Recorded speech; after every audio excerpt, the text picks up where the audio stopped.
And so, that's something interesting that people don't realize. And here's the other thing too, just to talk about cycles and trends, is that, we had a big La Nina event in 2000. We had a big La Nina event in 94. We had one, I believe, in early 90. We had one in 2007, 8, 2011. All those killed the stock market. Mm-hmm. And for the reasons I mentioned before, it's that it drives up prices. At the same time, the central banks have to tighten.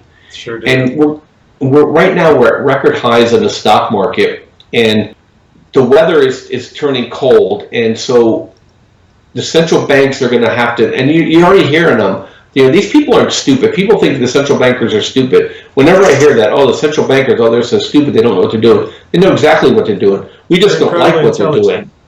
Exactly, and they see what's happening, and so they're going to have to get in front of this, and they're going to raise right into this. Not only food prices are going to go up, but the stock market's going to suffer at the same time. And so, one of the things, and one of the reasons why I have this surface that I have, Dave, is that I want people to profit through this. They don't have to be joyful about profiting through it, but they need to profit from it nonetheless, because they have to take care of their family, and they're going to have to take care of their immediate neighbors. And so people say, you're just profiting from misery. I'm like, well, you know what? When my food prices go up 5 times, I want to own stocks that moved up 5 times too, so that I could pay for the food. And Bob, you can't help anybody if you need to help yourself. That's the whole adage, that you need to prosper and thrive so you can help others, and then use your resources to help people in need. Because if we're all struggling, all with no food, all with no tools, all with no money, that's no good for anybody, because nobody's being helped at that point. So I'm right along with you on trying to see the future. If you're smart enough to see the future trends when everybody else is not, then why should you put yourself in misery because you see something that they don't? And then when you do have the resource, you should share it with everybody. This is what I talk about on my channel a lot, is we're all going to have to get together to help each other, because nobody ever survives these events alone. They never have in the past. They won't in the future. You're not going to sit in a room with 50 years of stock food by yourself and survive this. It's not going to happen. You're going to have to work together in communities. We're going to get back to nature a little bit. You're going to have to learn how to grow food. You're going to have to learn how to share. And that is a key thing on sharing work and sharing life itself, and not being into this selfish grab what you can mentality that we've been taught so much in these last 20, 25 years. We're going to have to switch the way we think and come back into sort of a community-based setting again, where once your community can overproduce, you can help other communities as well. And it could be from food growing to whatever it might be that you do it in some kind of production capacity, but that all requires some resources to get at least started. So you're going to need to help yourself first to have resources to help other people. And Bob, I'll leave you with that. Yeah, absolutely. And it's funny, I get a lot of blowback. I'm sure you do too, saying, "Oh, you're this global cooling kook," and then I just show them the price of sugar, and I show them the price of orange juice, and just say, "Here you go, boys. Here's the facts." And same thing with the grains. But the great news for us, Dave, if we're wrong, then all is well.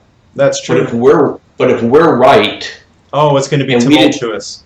And we didn't tell people, shame on us. And the thing is, we're really not doing anybody any disservice, by sharing this. For me, for trading, we follow rules, and the stock market will oscillate. It's not going to go straight up.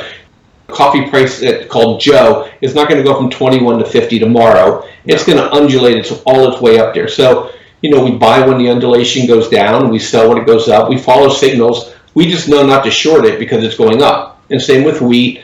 As soon as the ENSO and I went negative, I told people, I said, hey, we've been buying this thing all summer. It just went negative, and now it stopped it cold. Literally, September was the low. And, so we'll see the lowest prices we probably see in our lifetime for wheat and corn and soybean.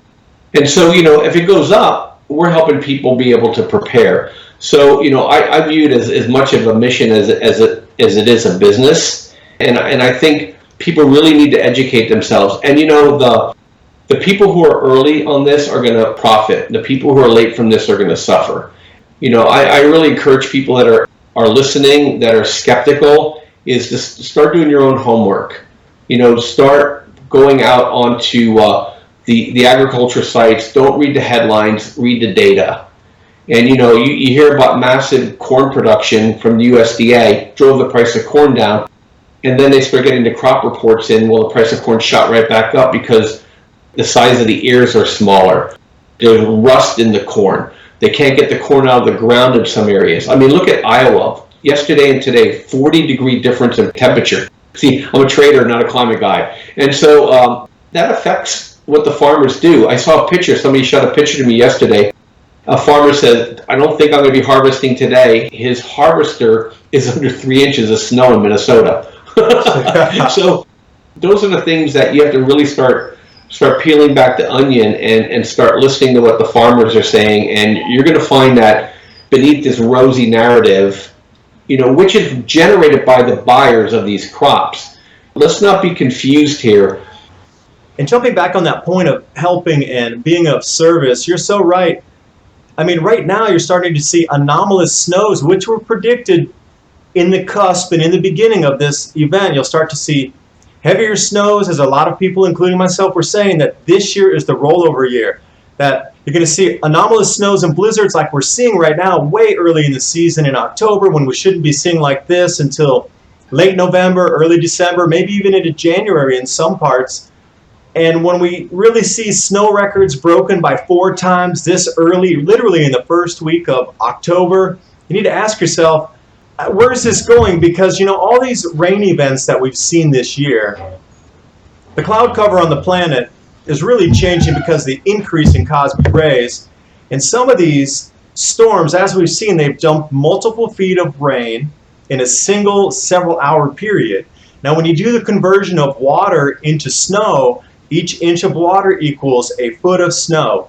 So imagine one of these intense fronts coming through that is going to drop the equivalent of 2 feet of rain or even just a foot of rain. Are you kidding? We're going to get 12 feet of snow in a single event. If it matches what's happened so far this summer, we're going to start to see multiple meter snow depth or feet for the U.S., literally 10-foot snow drops in a single.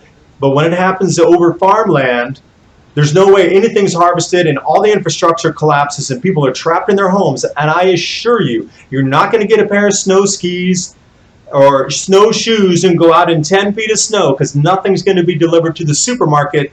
And if you need to walk in 10 feet of snow, even 5 miles, it is a rigorous, rigorous. I hope you're physically ready and you've been training in snow. Even knee-deep snow to walk a mile is going to wear you out so heavily, and it's going to dehydrate you. You might not get back to your house. So I am urging extreme caution to go out to get supplies in these heavy snowstorms. Now, I went off on a tangent, but when these heavy snow dumps come and they come on our crops, that's a loss for the year, period. Yeah, one of the things too is that, people who know me, I'm really a pretty calm and contained guy. So for me to be so passionate about something is that I'm pretty worried. And what people don't really realize is that we don't need a 30% reduction in grain prices to cause a calamity around the world. We only need things to fall by 3 to 5%. The supply chains around the world are so stretched and precarious. The wrong area of the world have a problem. Can you imagine, Dave, for a second, I'll paint a scenario for you. Let's say America had a calamitous agricultural event, but China had a bountiful event. How likely would the Chinese be to bail us out of our problem? They probably would think twice. It all depends on where the problem is in terms of the grain crisis. America has always been the country that overproduced that could feed the world. We're not totally altruistic. There's a profit motive in it for us, but we've always been that country. If the northern tier of plain states go offline and Canada goes offline and the Northwest Pacific goes offline, and I'm not talking offline 0%, I'm talking about 5, 10, 15% reduction, is that it's going to ripple around the world. And these things then will harden people's hearts. You'll have trade issues, and next thing you know it, you have a small problem turning into a major event.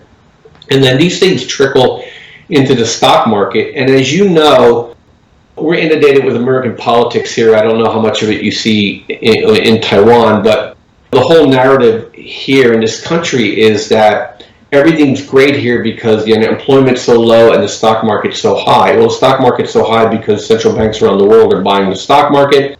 Unemployment's so low is because everybody has two jobs and are counted twice, and they're part-time jobs. So, we have a Potemkin economic environment. Well, if the stock market goes and then companies start laying off and you have food prices go off, and it just a little bit, it doesn't take much for a slight butterfly wing to turn into a hurricane.